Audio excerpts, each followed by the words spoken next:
Tabe, berimba kareba. Semoga Anda selalu sehat dan terus bersemangat. Saat ini Anda menyimak berita Sulawesi Tengah bersama saya, Aling Talamoa. Sejumlah berita teraktual dan menarik seputar Sulawesi Tengah telah kami siapkan untuk Anda. Berikut 3 berita utama hari ini.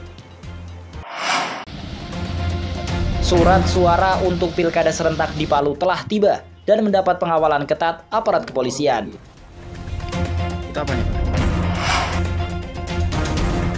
Bisnis jamur tiram di Kabupaten Sigi semakin diminati warga.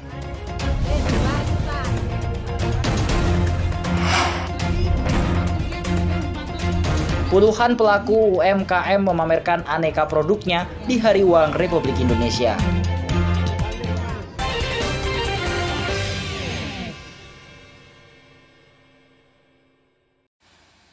Surat suara untuk pemungutan suara pada pemilihan kepala daerah serentak di Kota Palu telah tiba. Kedatangan logistik di Bandara Mutiara Sis Al Jufri Palu pada Jumat 18 Oktober 2024 dikawal ketat aparat kepolisian. Sedikitnya ada 100 personel Polresta Palu dan BKO Brimob Polda Sulteng mengawal kedatangan surat suara. Surat suara KPU Kota Palu datang dalam 2 kelompok penerbangan. Kloter pertama tiba pada Jumat malam, sementara sisanya tiba keesokan harinya. Saat ini surat suara telah disimpan di lantai 3 gudang kantor Komisi Pemilihan Umum Kota Palu. Surat suara disusun berdasarkan jenisnya, baik surat suara pemilihan wali kota dan wakil wali kota Palu, serta surat suara untuk pemilihan gubernur dan wakil gubernur Sulawesi Tengah. Yang kami terima itu adalah rencana awal 274.293 untuk surat suara DPT, baik wali kota maupun gubernur. Selanjutnya surat suara cadangan yang 2,5% itu 7.080. Selanjutnya surat suara untuk persediaan pemungutan suara ulang itu wali kota 2.000. Jadi sekitar 83.373 atau saya ulang 283.273 surat suara untuk gubernur dan wali kota. Kami menerima lagi 73 koli. 73 koli itu terdiri dari 72 koli untuk surat suara dan 1 koli untuk daftar pasangan calon. Daftar pasangan calon itu yang jumlahnya 1 koli tetapi lembaran di dalam itu 507 ditambah cadangan 20. Daftar pasangan calon itu akan ditempatkan di masing-masing TPS yang jumlahnya 507 TPS. Berarti setiap TPS akan ada daftar pasangan calon yang memuat foto calon, visi dan misi calon, supaya pemilih sebelum masuk memilih itu melihat papan pengumuman di luar. Surat suara untuk pemilihan kepala daerah di Kota Palu berjumlah 274.293 sesuai daftar pemilih tetap.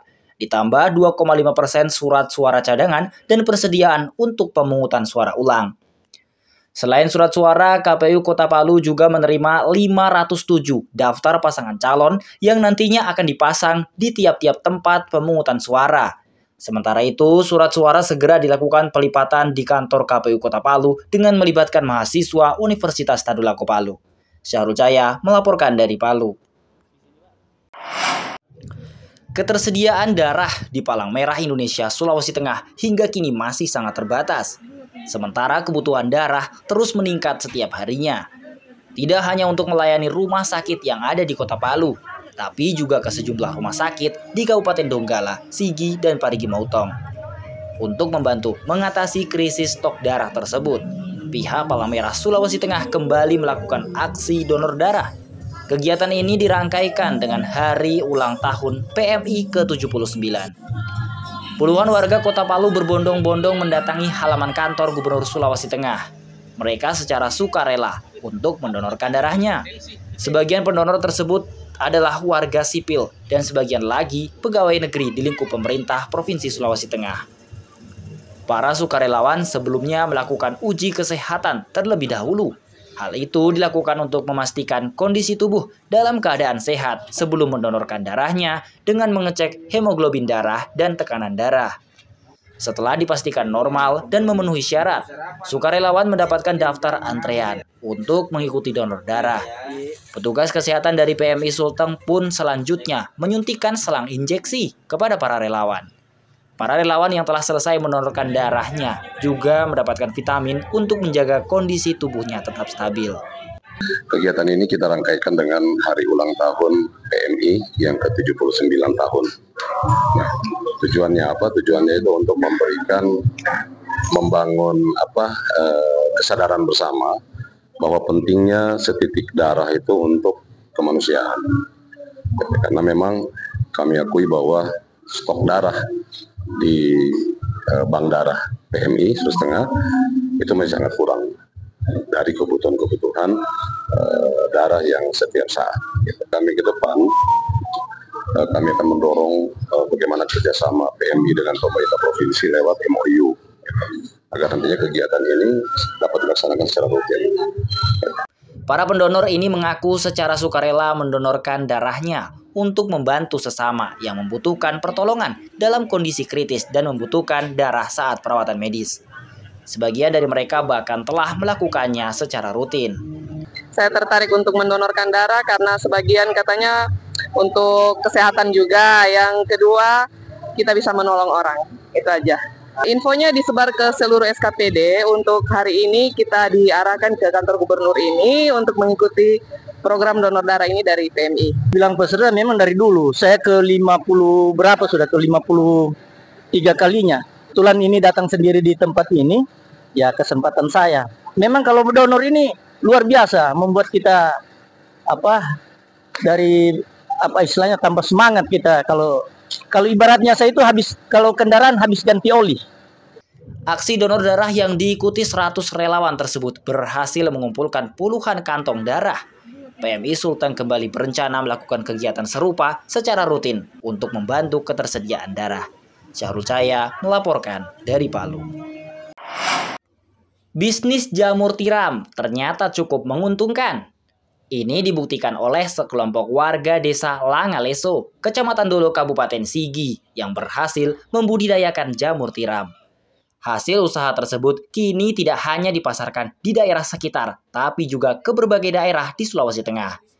Sejak tahun 2019, belasan kaum perempuan ini merintis usaha jamur tiram di sebuah lokasi di desa Langaleso. Lokasi tersebut didesain khusus untuk budidaya jamur tiram. Awalnya mereka membeli bibit dari luar daerah dan mengembangkannya secara sederhana. Kini usaha budidaya jamur tiram tersebut semakin berkembang. Terlebih setelah warga mendapatkan bimbingan dosen Fakultas Pertanian Universitas Al-Khairat Palu yang juga sekaligus melakukan penelitian pengabdian kepada masyarakat. Mereka diajari teknik pembibitan hingga pemasaran tanaman tersebut. Jamur tiram ini digunakan untuk bahan pembuatan bakso, nugget, dan keripik. Dulunya belum medianya itu belum ada, masih 3 macam. Sekarang sudah ada 5 macam. Penjualannya saya menjual di online, di lapak-lapak sayur. Begitu juga ada juga yang pesanan. Itu yang memesan itu ada juga. Habis pembibitan itu dia sekitaran 2 bulan lah. Kurang lebih 2 bulan. Jamurnya sudah mulai dipanen, habis itu sudah kita mau jual. Untuk pemasaran jamur tiram tersebut, warga tidak hanya menjual secara langsung di pasaran, tapi juga memanfaatkan media sosial. Harga jualnya bervariasi, yakni mulai Rp40.000 hingga Rp50.000 per kilogram. Minat warga untuk mengonsumsi jamur pangan ini ternyata cukup tinggi. Adapun tujuan dari kegiatan ini itu adalah untuk peningkatan produktivitas petani jamur yang ada di Desa Langaleso ini, terutama untuk menunjang tujuan dari desa, yaitu ingin menjadikan desa ini sebagai sentra jamur. Jamur ini kurang lebih dalam kegiatan ini kita itu sekitar 8 bulan. Kita mulai dari bulan Juli, itu mulai dari sosialisasi, kemudian setelah itu pembuatan bibit F1, kemudian setelah itu kami lanjutkan dengan pembuatan bibit F2. Keberadaan budidaya jamur tiram ini diharapkan mampu membantu kesejahteraan masyarakat yang sebagian besar merupakan penyintas bencana. Apalagi budidaya jamur tersebut tidak membutuhkan biaya besar dan tenaga ekstra.